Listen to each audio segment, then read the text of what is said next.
Hello, Capricorn, Sun, Moon, Rising, and Venus signs. Kamusta kayo? Sana po nasa mabuti kayong kalagayan. Welcome back po sa Star Tarot. Kung bago kayo dito, welcome din kayo.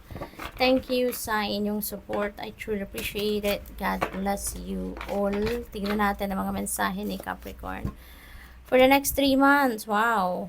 Wheel of Fortune, mababalot kayo ng swerte, Capricorn. Wheel of Fortune, good luck and good fortune are on your side in the next 3 months, January, February, March. So, napakaswerte ninyo, no? Divine timing has come, no? Divine timing has come para swertehin na kayo. Dadating na yung breakthrough ninyo.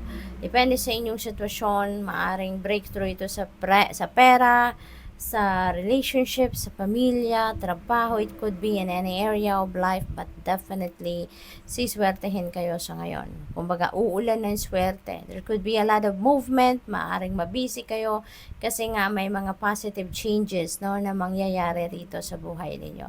Maraming pagbabago, no, pero this is may swerteng hatid sa inyo ang mga movement na ito.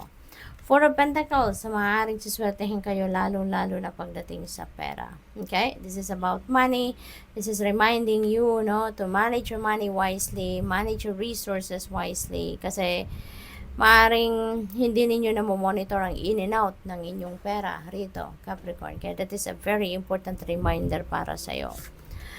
We have Two of Cups. This is partnership. No, this is partnership. Kung single pa kayo, baka siswertehin na kayo ngayon at ma-meet nyo na yung inyong eternal love ng inyong twin flame, yung inyong soulmate, no?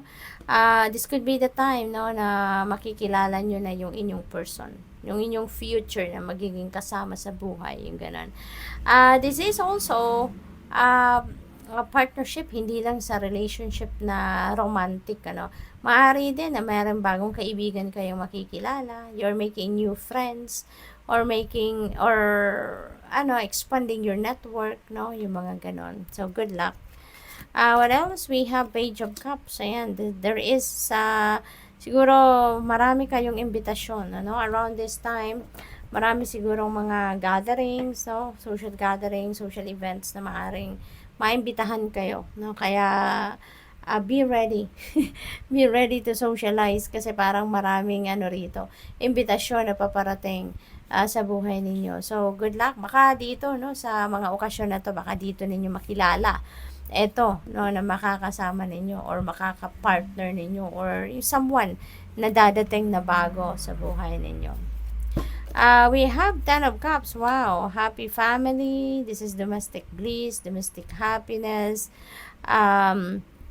Secure ang pakiramdam ninyo dito, lalo-lalo na pagdating sa mga mahal ninyo sa buhay. Masayang pamilya ito. Masayang pamilya, no? Merong love, harmony dito na may experience kayo. Masaya lahat ng siguro kung ano man ang kailangan ng bawat isa sa pamilya ninyo or kung ano man yung gusto nila, no, yung mga gusto nila, yung wants ninyo, maaring napoprovide nyo din, na-experience nyo na din, yung ganon. So, there is contentment, satisfaction, no, mga ganon, and happiness and joy, for sure, no, yun ang nararamdaman ng bawat isa sa inyo ngayon. So, this is really a very good gift para sa'yo, diba? So, tingnan natin kung ano pa ang ganap dito for Capricorn.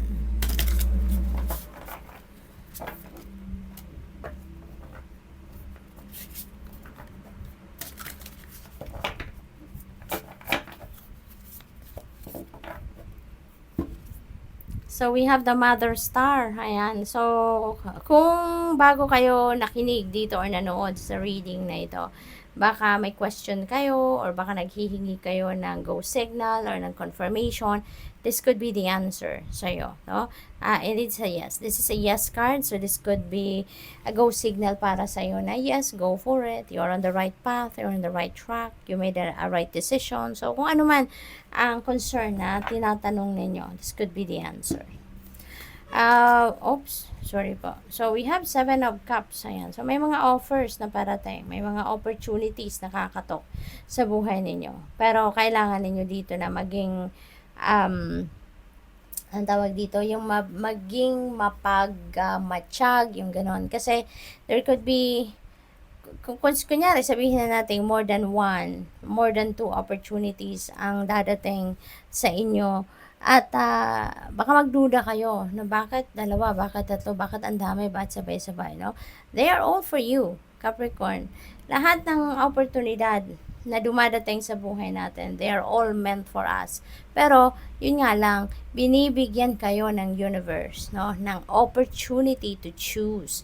Binibigyan kayo ng liberty na mamili kung ano yung gusto ninyo, kung ano sa tingin ninyo yung kaya ninyo, ano sa tingin ninyo ang challenging sa'yo, ano sa tingin ninyo ang best para sa'yo. So, that is an extra, kumbaga parang nagtitiwala sa inyo ang universe, no? Na matutunan ninyo ma-pick up kung ano ang best para sa'yo.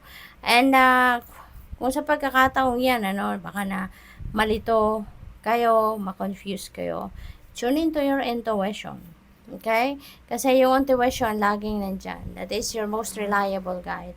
And that will lead you to the right, to the right choice. Okay? Kaya, huwag kayong mag-alala. What else? We have Five of Swords and conflict. No, there is conflict. So, this could be internal conflict. Kaya, with this, no, related yan dito siguro sa mga opportunities. Kaya, Capricorn, this could be a conflict sa isip ninyo. Baka yung mapipili ninyo, ito na kaya ang best para sa akin, ito ba yung dapat sa nakunin ko, di ba? Maaring ganon. Kasi, maaring yung mga opportunities na dadating is, they're all equally good, they're all equally beneficial for you, or lahat sila parang ang gaganda siguro, no? Maaring lahat parang gusto mong kunin, pero maaring hindi pwede na lahat sabay-sabay, hindi ba? Kasi papaano nyo naman yun mamamanage. So, maaring nandoon, ang gusto ng isip ninyo versus gusto ng puso ninyo, no? So, maaring nag-aaway yung isip at puso ninyo dito, kaya baka yun ang mangyari, no? Kaya, kayo, pakinggan ninyo ang gut instinct ninyo, no? Kasi it will always give you a signal kung alin ang best para sa'yo, kung alin ang tama ninyong kunin dyan, we have the world,